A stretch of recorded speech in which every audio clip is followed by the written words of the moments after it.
Hello guys, আসসালামু আলাইকুম সবাইকে। আশা করি সবাই ভালো আছেন। আজকে আমরা শিখব যে ESP8266 যে এই মডিউলটা আছে, এই মডিউলের কিভাবে ড্রাইভার সেটআপ করতে হয়। তো যদিও ESP8266 এই মডিউলের ড্রাইভার সেটআপ করতে হয় না, অনেক সময় মাইক্রো ইউএসবি পোর্টের সাথে কানেক্ট করার সাথে এই পোর্টের ড্রাইভারটা অটোমেটিক সেটআপ হয়। তারপরেও যদি কারো ড্রাইভার সেটআপের প্রবলেম হয়, অনেক সময় অনেকের পিসিতে ড্রাইভার সেটআপ হতে চায় না বা ড্রাইভার সেটআপের প্রবলেম হয়, তাদের জন্য ভিডিওটা। আর যারা আসলে তাদের পিসিতে ড্রাইভার সেটআপ হয়ে গেছে তারাও দেখতে পারেন, কারণ অনেক সময় ড্রাইভার ছাড়াও দিতে পারে। যখন ছাড়ে দিবে তখন প্রবলেম হবে, তখন কিভাবে ড্রাইভার সেটআপ করবেন সেটা এই ভিডিওতে আমরা শিখবো। তো গাইস, এখন আমরা কি করব, ড্রাইভার সেটআপ করা শিখব। তো ড্রাইভার সেটআপ করার জন্য আমাদের প্রথমে যাইতে হবে দিস পিসিতে যায় ম্যানেজের মধ্যে যাইতে হবে। ম্যানেজের মধ্যে যায় এখানে দেখবো যে আমরা ডিভাইস ম্যানেজার নামে একটা লেখা আছে। ডিভাইস ম্যানেজারের মধ্যে যায় এখানে পোর্টে ক্লিক করব। কোথায় ক্লিক করব? পোর্টে। তো পোর্টে ক্লিক করার পরে দেখেন আমাদের ESP8266 এই মডিউলটা আছে, এটা কানেক্ট করব। সাধারণত অটোমেটিক কানেক্ট হয়। দেখেন আমার কোনো ড্রাইভার সেটআপ করা লাগে নাই, এটা অটোমেটিক কানেক্ট হয়েছে। তো এখানে দেখেন আমি জাস্ট ড্রাইভারটা আনইনস্টল করলাম। আনইনস্টল করে আপনাদের দেখাইতেছি যখন আপনারা প্রথম নতুন অবস্থায় কানেক্ট করবেন তখন কি দেখাবে সেটাই আমি আপনাদের দেখাইতেছি। তো দেখেন আপনারা যখন প্রথম নতুন কানেক্ট করবেন তখন এইরকম একটা আসবে ইউএসবি সিরিয়াল। তো ড্রাইভার পাবে না। তো আপনারা জাস্ট ড্রাইভার পাওয়ার জন্য জাস্ট ছোট একটা কাজ করতে হবে। কাজটা আমি বলে দিতেছি।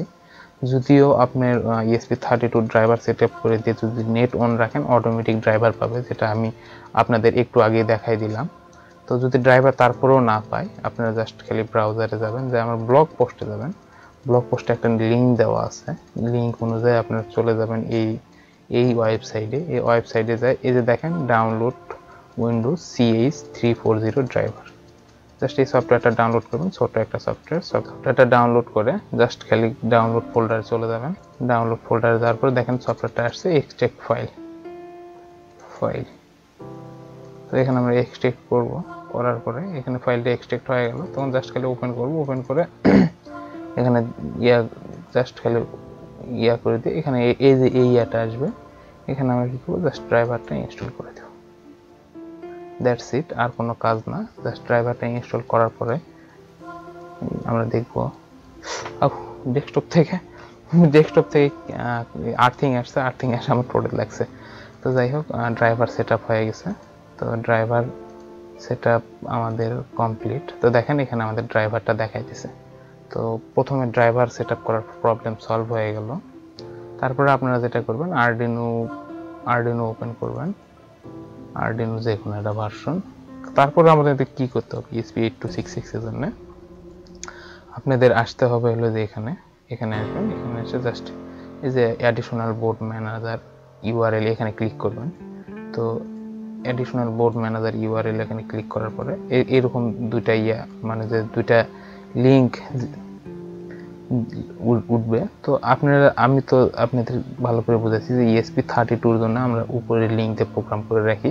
দেখেন এখানে ESP32 লেখা আছে, আপনি এখানে ESP8266 এর জন্য আমরা এই লিঙ্কে প্রোগ্রাম করি।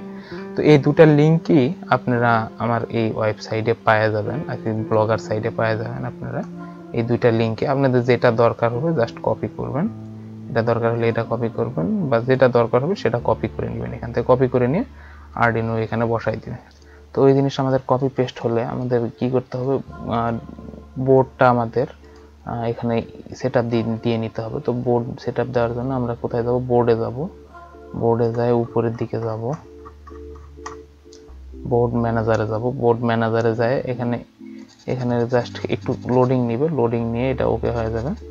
জাস্ট খালি এখানে আমরা একটা জিনিস লিখবো, লেখার সাথে আমাদের বোর্ডটা ওপেন হবে, যদিও এটা ওপেন হতে একটু টাইম লাগে।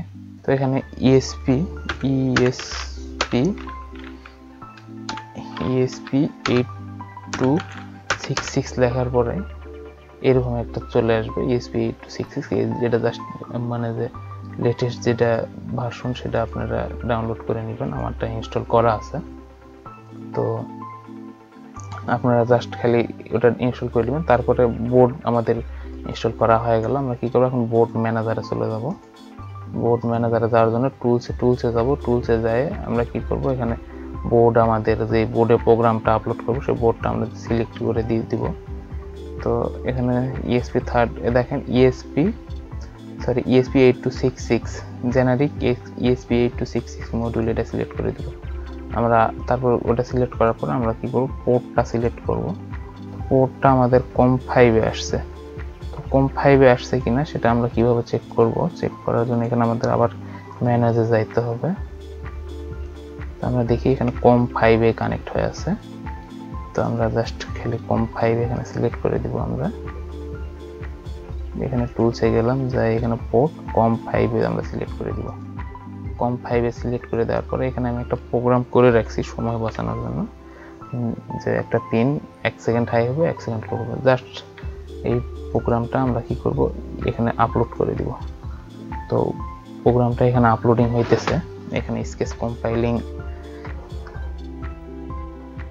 তো দেখেন যখন আপলোডিং আসবে তখন এখানে আমাদের ফ্ল্যাশ যে বাটনটা আছে, বাটনে ক্লিক করতে হয়। অনেক সময় ক্লিক না করলেও প্রোগ্রাম আপলোড হওয়া শুরু হয়। আমি ফ্ল্যাশ বাটনে ক্লিক করি নাই, এমনিতে প্রোগ্রাম আপলোড হইতেছে। তো যাই হোক, আপনাদের হয়তো ওই যখন কানেক্টিং এরকম আসবে তখন ফ্ল্যাশ বাটন আপনাদের ক্লিক করা লাগতে পারে। তো দেখেন আমরা প্রোগ্রামটা আপলোডিং ডান। তো এখানে আমরা প্রোগ্রামটা করছি কি একটু খেয়াল করবেন, যে আমরা 2 নম্বর পিনের সাথে কি থাকে, আমাদের একটা বিল্ট ইন এলইডি থাকে। তো বিল্ট ইন এলইডি থাকে, esp32 ও থাকে, esp8266 ও থাকে। তো বিল্ট ইন এলইডিটা আমরা হাফ সেকেন্ড অন এবং হাফ সেকেন্ড অফ রাখার জন্য প্রোগ্রামটা করছি। দেখেন আমাদের প্রোগ্রাম অনুযায়ী বিল্ট ইন এলইডিটা হাফ সেকেন্ড অন এবং হাফ সেকেন্ড অফ থাকতেছে। তো ভিডিওটা ভালো লাগলে চ্যানেলটাকে একটা সাবস্ক্রাইব করবেন আর ভিডিওতে লাইক করবেন। আর এরকম ভিডিও আসতেই থাকবে, esp32 এবং esp8266 নিয়ে অনেক প্রজেক্ট করা হবে। তো ধন্যবাদ সবাইকে, ভালো থাকবেন। আসসালামু আলাইকুম রহমতুল্লাহি ওয়া বারাকাতুহু। সবাই আমার জন্য দোয়া করবেন।